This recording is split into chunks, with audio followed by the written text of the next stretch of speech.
Now to our NBC News investigation into school punishments. In some states, students who believe they've been unfairly suspended or expelled may not always get an opportunity to adequately defend themselves. Our Priscilla Thompson reports. Here's the start of the situation. This is from the superintendent. What were some of your goals? Playing my senior year, having my dad and mom walk me out for senior game day, taking my mom to prom. Dreams that were shattered last November when Corey Jones of Tuscaloosa, Alabama, was accused of bringing marijuana to campus after police say they found weed in a car he and 4 friends rode in. What has this process been like? Hell. CJ, who received special services in school for a learning disability, says he was called into the office and read his Miranda rights, which he told police he didn't understand. People are asking me, like, who is it? Who is it? Well, they saying it's yours. And I'm like, I don't know. I don't know who it is. Police investigated and charged someone else, not CJ, who had no prior disciplinary issues, his attorney says. But CJ says he spent nearly 2 months in-school suspension before getting a disciplinary hearing, where his dad says CJ was given little chance to defend himself. Were you all allowed to see the evidence against CJ? No, ma'am. Were you all allowed to challenge the statements made by his accusers? No, ma'am. Tuscaloosa City Schools then ordered CJ attend alternative school for 45 days.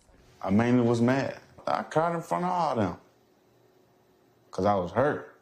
An NBC News investigation found students' ability to defend against what can be life-altering punishments largely depends on where they live. Several states, including Nevada, Virginia, and Alabama, don't specify students' rights in state law, but rather give broad authority to school districts.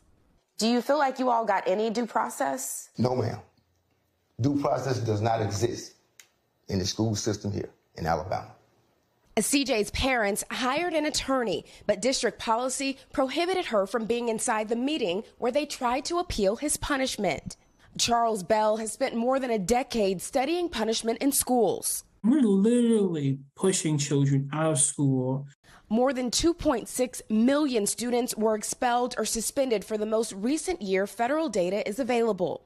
Black students were suspended at a rate more than double the national average, though experts say black kids don't misbehave more often. You have to leave, you're guilty, and we don't want to hear from you anymore. That's the thinking that we've created with allowing broad discretion in zero tolerance policies. Tuscaloosa City Schools declined NBC's request for an on-camera interview, but say their policies exceed due process requirements and that when students violate the code of conduct, they are given notice of the alleged violation, an explanation of the evidence supporting the violation, and an opportunity to respond. No one had the time to listen to them. You accept what we give you, that's it. You got the diploma. CJ's parents refused to send him to alternative school. I can see what I accomplished.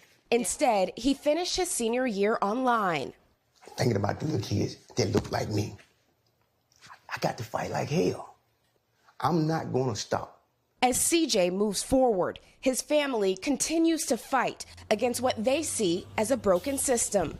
Priscilla Thompson, NBC News, Tuscaloosa, Alabama.